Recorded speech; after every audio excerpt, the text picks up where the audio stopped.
अस्सलाम वालेकुम, मैं शाहिद फरूक। ਤੁਸੀਂ ਦੇਖ ਰਹੇ ਹੋ ਜੀ ਪੰਜਾਬ ਦਾ ਕਿਸਾਨ। ਸਾਡੇ ਚੈਨਲ ਨੂੰ ਸਬਸਕ੍ਰਾਈਬ ਕਰੋ ਤੇ ਬੈਲ ਆਈਕਨ ਨੂੰ ਪ੍ਰੈਸ ਕਰੋ। ਔਜ਼ੂ ਬਿਲਲਾਹਿ ਮਿਨਸ਼ ਸ਼ੈਤਾਨਿਰ ਰਜੀਮ, ਬਿਸਮਿਲ੍ਲਾਹਿਰ ਰਹਿਮਾਨਿਰ ਰਹੀਮ। ਅੱਜ ਆਪਾਂ ਕਿਸਾਨ ਭਰਾਵਾਂ ਨੂੰ ਚਾਵਲ ਦੇ ਬਾਰੇ ਦੱਸਾਂਗੇ, ਜਿਹਨੂੰ ਪੰਜਾਬੀ ਦੇ ਵਿੱਚ ਮੂੰਜੀ ਕਹਿੰਦੇ ਨੇ। ਮੂੰਜੀ ਲਾਉਣ ਦਾ ਟਾਈਮ ਕੀ ਹੁੰਦਾ ਹੈ, ਮੂੰਜੀ ਦੇ ਵਿੱਚ ਕਿਹੜੀ ਵੈਰਾਈਟੀ ਅੱਛੀ ਹੈ, ਔਰ ਮੂੰਜੀ ਵਾਸਤੇ 1 ਏਕੜ 'ਚ ਕਿੰਨੀ ਪਨੀਰੀ ਲਾਈ ਦੀ, ਔਰ ਪਨੀਰੀ ਸ਼ਿਫਟ ਕਰਨ ਦਾ ਟਾਈਮ ਕੀ ਹੈ, ਔਰ ਉਸ ਤੋਂ ਬਾਅਦ ਉਹਦੇ ਮਸਾਇਲ ਕੀ ਨੇ। ਅਸੀਂ ਪਹਿਲੀ ਬੇਸਿਕ ਚੀਜ਼ਾਂ ਤੇ ਆ ਜਾਂਦੇ। ਚਾਵਲ ਦੀ ਜਿਹੜੀ ਸਭ ਤੋਂ ਬਿਹਤਰੀਨ ਵੈਰਾਈਟੀ ਉਹ ਹੈ ਜੀ ਸੁਪਰ ਕਰਨਲ, ਦੂਸਰੇ ਨੰਬਰ ਤੇ ਕਾਇਨਾਤ, ਤੀਸਰੇ ਨੰਬਰ ਤੇ 515 ਜੀ।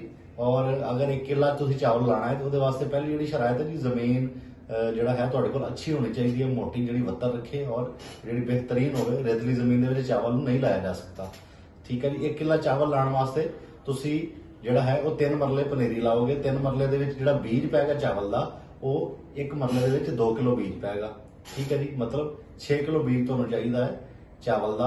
ਜਿਹੜੀ ਪਨੀਰੀ ਤੁਸੀਂ ਲਾਓਗੇ ਉਹ 3 ਮਰਲਾ ਪਨੀਰੀ 1 ਏਕੜ ਦੇ ਵਿੱਚ ਸ਼ਿਫਟ ਹੋ ਜਾਏਗੀ। ਸ਼ਿਫਟ ਕਰਨ ਦੇ ਵਿੱਚ ਪਨੀਰੀ ਤਿਆਰੀ ਵਾਸਤੇ ਕਿੰਨੇ ਦਿਨ ਚਾਹੀਦੇ ਨੇ ਸਾਨੂੰ? ਪਨੀਰੀ ਦੀ ਤਿਆਰੀ ਵਾਸਤੇ ਸਾਨੂੰ 22 ਦਿਨ ਤੋਂ ਲੈ ਕੇ 32 ਦਿਨ ਦੇ ਦੌਰਾਨ ਚਾਵਲ ਦੀ ਪਨੀਰੀ ਤਿਆਰ ਹੋ ਜਾਂਦੀ ਹੈ।